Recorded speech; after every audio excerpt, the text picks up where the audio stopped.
안녕하세요. 자슈아 변호사입니다. 안녕하세요. 김지영 변호사입니다.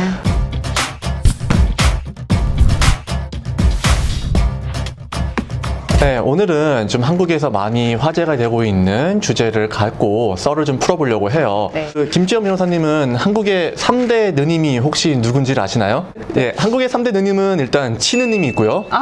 네, 그다음에 네네네네. 연느님이 있고요. 네. 연우님. 저도 사랑합니다. 네, 그리고 마지막으로 유느님이 계십니다. 네네. 그러네요. 네. 근데 그 한 유튜브 채널에서 참고로 이 유튜브 채널은 최근에 이제 화제가 됐던 김건모 씨의 어떤 성추행 관련한 내용을 보도한 채널입니다. 이 채널에서 추가로 폭로할 연예인이 있다는 얘기를 했고 그 연예인은 무한도전에 출연을 했었고 또한 굉장히 바른 생활 이미지를 갖고 있는 연예인이다라는 언급을 했어요. 이 두 가지를 갖고 많은 사람들이 유재석님에 대한 언급이 나오기 시작했고 유느님의 명성을 이용해서 관심을 끌려고 한 것이 아니냐라는 많은 질타를 좀 받기도 했었죠. 그래서 오늘 이 시간에는 명예훼손, 우리가 흔히 살면서 많이 접하기도 하고 듣기도 하지만 정확하게 어떤 내용일 때 고소가 가능한 거고 성립이 되는 것인지 한국과 미국의 차이점을 한번 알아보도록 하겠습니다. 먼저 한국의 명예훼손 간단하게 설명을 부탁드릴게요. 우선 한국에서는 이제 형법에서 이제 명예훼손에 관해서 이제 구체적으로 규정을 하고 있는데요. 형법 307조에 보면은 사실을 적시하거나 또는 허위 사실을 적시하여서 이제 공공연히 다른 사람의 이제 명예를 훼손한 경우에는 이제 징역이나 또는 벌금에 처하도록 규정을 하고 있어요. 이제 허위 사실일 경우에는 당연히 예상하시는 바와 같이 좀 더 강화된 처벌 규정을 갖고 있고요. 그리고 또 한 가지 좀 신기하게 볼 수 있는 부분은 이제 돌아가신 분의 명예를 훼손한 경우일지라도 또 역시 처벌이 가능하다는 점이 대부분 잘 모르실 수도 있지만 주의하셔야 되는 부분이라고 보실 수 있겠네요. 그러면 지금 말씀하셨던 거는 형법에 대한 내용인 거죠? 그러면 민사로 할 때는 기준이 좀 다른가요? 이제 명예훼손죄는 고소와 관련해서 일정 요건이 필요해요. 반의사 불벌죄라고 보통 표현이 되는데 이제 피해자의 의사에 반해서는 이제 처벌을 할 수가 없기 때문에 그냥 일단 고소 없이 수사는 가능하지만 만약에 피해자와 합의가 이루어진다거나 그러한 방식을 통해서 피해자가 더 이상 이 사람의 처벌을 원하지 않습니다라는 의사를 이제 명시적으로 표현을 하게 되면 더 이상 이제 처벌은 불가능하게 되는 그러한 반의사 불벌죄라고 보시면 돼요. 만약에 피해자가 그 사람을 처벌하고 싶다면은 계속해서 수사를 진행해서 형사처벌까지 진행이 가능하고 만약에 형사처벌까지 받게 된다면 그에 이어서 민사소송까지 진행해서 손해배상까지 받을 수 있게 되겠죠. 그렇다면은 한국에서는 형사건으로 이 명예훼손을 입증받지 못하면은 바로 민사로 소송을 할 수는 없는 건가요? 상담을 하러 오시는 분들한테 변호사님들께서 보통 안내해드리기를 이제 명예훼손 사안이다라고 판단이 되면 형사, 민사를 같이 진행을 하시는 것을 보통 권해드리는 편이에요. 특히 이제 민사를 진행하는 데 있어서는 이제 그 사람이 이제 불법 행위를 했는지 여부가 중요한데 그거를 이제 판단하는 데 있어서 이 사람이 형법적으로 유죄가 됐다면은 의심의 여지 없이 당연히 불법 행위가 이루어진 것으로 판단이 되기 때문에 보통 두 가지를 같이 추천을 드리고 아무래도 피해자 입장에서 뭔가 구제를 받고 싶은데 뭐 사실 정신적으로 이미 피해를 받은 부분을 구제할 방법은 딱히 없잖아요. 그럼 결국에 이제 가장 쉽게 생각할 수 있는 게 금전적 피해 보상을 이제 생각하시기 때문에 민사 손해배상 청구도 같이 진행하시는 것을 권해드리는 편입니다. 그렇다면은 일반적으로 명예훼손에 대한 얘기가 나왔을 때 또 많이 언급되는 부분 중에 하나가 공인 그리고 공인이 아닌 일반인 분들에 대해서는 좀 차이가 있다라는 얘기를 좀 들었던 것 같은데 한국은 좀 어떤가요? 사실 그 부분에서 처벌 여부가 나뉘게 될 수밖에 없어요. 뭐 예를 들어서 이제 기자분들이 뭐 요새 뭐 기모시 뭐냐고 해가지고 이제 안 좋은 표현도 나올 정도로 굉장히 좀 무분별하게 그렇게 기사를 내보내는 경우가 많잖아요. 근데 보통 이러한 경우에 이제 빠져나갈 수 있는 약간 법적 장치가 뭐가 있냐면 이제 명예훼손에 있어서 이제 위법성 조각 사유에 대해서 형법에서 명시적으로 규정을 하고 있거든요. 명예훼손에 해당하는 것처럼 이름 보일지라도 그게 진실한 사실로서 그리고 공공의 이익에 부합한다고 판단이 될 경우에는 이제 위법성이 없다고 그렇게 판단이 돼서 결국 무죄로 이제 처벌을 받지 않게 되거든요. 근데 그 부분을 판단하는 데 있어서 아무래도 뭐 정치인이라든지 아니면 유명인들 같은 경우에는 그 사람들의 뭔가 나쁜 그런 비위 같은 것을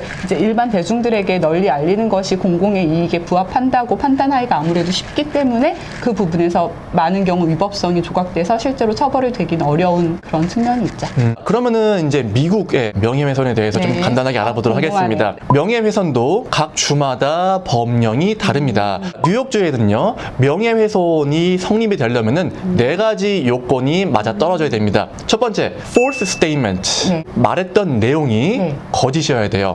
사실이면은 명예훼손이 성립이 되지가 않습니다. 여기서 일단 다르네요. 네. 아무리 내가 상대방의 어떤 명예를 훼손시킬 만한 얘기를 하더라도 네. 이 내용이 사실이라고 하면은 명예훼손으로 소송이 가능하지가 않습니다. 두 번째, 명예훼손을 당하는 그 당사자의 동의나 허락 없이 네. 제3자에게 이 스테이트먼트가 발설이 돼야 되고 제3자에게 전달이 돼야 됩니다.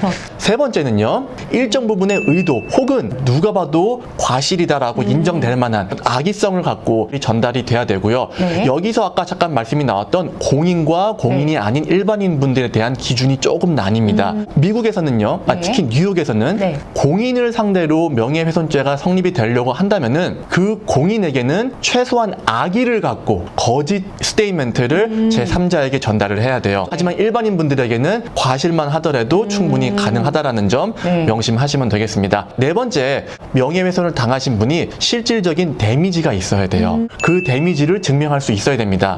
이거는 금전적인 데미지가 될 수도 있고요. 네. 나의 명예가 훼손됐다라는 네. 정황적인 증거도 가능은 합니다. 때로는 그 상황에 따라서 그 말 자체가 바로 데미지로 인정되는 경우들이 있어요. 명예훼손의 네. 내용이 그 당사자의 어떤 성적인 부분을 들춘 내용이라던가 그 사람의 형사 기록 네. 관련된 내용에 대해서 거짓으로 얘기를 했다. 그렇다면 그 자체로 손해를 바로 인정을 해줍니다. 그럼 형사적으로 처벌을 받는 데 있어서 약간 한국에서는 민사소송의 그 손해배상을 받기 위한 요건이 조금 결합돼 있는 듯한 느낌이 좀 많이 드네요. 지금 제가 말씀드렸던 것은 네. 일단 다 민사에 대한 내용이에요. 아, 그렇군요. 네, 민사로 대한 소송을 말씀드리는 거고요. 네. 형사에 대한 거는 스탠다드가 높습니다. 똑같은 내용을 갖고 형사처벌, 네. 민사로 소송이 가능할 경우에는 네. 형사에 대한 기준이 훨씬 높다고 보시면 돼요. 자, 사실 명예훼손 하면은 네. 가장 먼저 떠오르는 게 악플이에요. 사실 좀 악플과 관련해서 좀 최근에도 안타까운 사건도 있고 그래서 저도 되게 좀 마음이 많이 아프고 했는데 조금 강력하게 대응을 할 필요가 있는 것 같아요. 뭐 그 임요한님 그 프로게이머셨던 분, 와이프분 김가연님이라고 아마 들어보셨을 것 같은데 네. 확실히 그렇게 강경하게 대응을 하시니까 실제로 악플도 거의 찾아볼 수가 없을 정도로 댓글 청정 지역으로 불리우고 있다고 하더라고요. 그분 기사는. 이제 인터넷상에서 그렇게 악플을 다시는 경우에는 아까 말씀드린 그런 형법상 처벌 조항 외에 정보통신망 이용 촉진 및 그리고 정보보호 등에 관한 법률이라고 해가지고 그분에서 제70조에서 벌칙을 따로 규정하고 있어요. 그래서 아마 그쪽으로 처벌되는 경우가 굉장히 많으실 텐데 기본적으로 이제 명예훼손 같은 경우나 아니면 또 그거와 관련해서 또 한 가지 이제 생각해 보실 수 있는 게 모욕죄. 구체적인 사실을 특정하지 않고 그냥 조금 욕설에 가까운 그런 표현을 썼을 경우에는 이제 사실 적시가 없기 때문에 명예훼손보다는 모욕죄로 이제 처벌이 될 수 있는데 모욕죄 같은 경우는 명예훼손죄와는 달리 친고죄라고 하여서 이제 피해자의 명시적인 고소가 있어야지만 처벌이 가능한 그러한 죄라고 보시면 돼요. 그래서 아마도 김가현님 같은 경우에는 그 이제 두 가지 조항 정도를 이용해서 아마도 악플러들을 처벌해 오고 계시지 않을까라는 생각을 하고 있습니다. 아, 지금 말씀하시는 게 네. 굉장히 변호사님 같으셨어요. 아, 네. 저는 네. 저는 한국 변호사님들께서 네. 무슨 법에 네. 몇 조, 몇 항, 네. 이런 말씀하실 때 네. 굉장히 변호사 같아요. 사실 미국 같은 경우에는 성문법보다는 판례법이 좀 네. 많다 보니까 맞습니다. 이런 뭐 법 조항에 대한 네. 명시를 하는 경우가 많지 않았기 때문에 네네. 제가 좀 그런 거에 대해서 좀 네네. 언급을 한 겁니다. 한국과는 좀 사실 좀 다르게요. 미국 같은 경우에는 이 악플러들에 대한 대처나 처우가 사실 한국만큼 강하지는 않아요. 예를 들면요. 네. 지금 미국에서 탄핵을 네. 진행하고 있는 트럼프 대통령만 네. 하더라도 트럼프 대통령에 관련된 기사에는 비난 섞여 있는 악플들이 많이 달립니다. 네. 근데 이런 분들이 다 일일이 처벌을 받느냐? 그렇지는 않아요. 크게 두 가지 이유를 말씀드릴 수 있을 것 같아요. 네. 첫 번째는 트럼프 대통령은 당연히 공인이에요. 그렇죠. 아까 말씀드린 것처럼 공인에게 명예훼손죄가 성립이 되려고 한다면은 정말 내가 악의를 갖고 네. 댓글을 달아야 되는 거예요. 근데 그 악의라는 거가 증명하기가 어렵죠. 그렇죠. 그러니까 내가 정치적인 성향이 트럼프 대통령과 다르기 때문에 내가 트럼프 대통령의 어떤 행정 내용에 대해서 이제 정치적 성향을 빗대어서 비난을 하는 것이다. 이거는 악이라고 할 수 없는 거거든요. 그렇죠. 그러니까 이 부분이 일단 입증되기가 어려울 거고요. 그렇겠네요. 두 번째, 많이들 들어보셨을 거예요. 언론의 자유, freedom of speech. 네. 이게 바로 미국 수정헌법 1조에 명시되어 있는 권리인데요. 1조. 네, 그렇습니다. 얼마만큼 중요한지 알 수 있네요. 그렇습니다. 그렇기 때문에 미국에서는 이 프리덤 오브 스피치에 대한 권리가 많이 부여되어 있기 때문에 이 명예훼손이라는 소송 자체가 미국에서는 쉽지 않은 소송으로 좀 분류가 돼요. 그래서 그런 것들을 명심을 하시면 좋을 것 같습니다.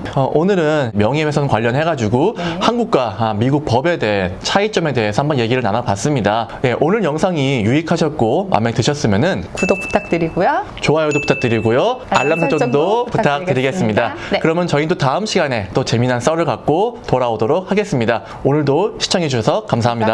감사합니다. 감사합니다. 네, 감사합니다.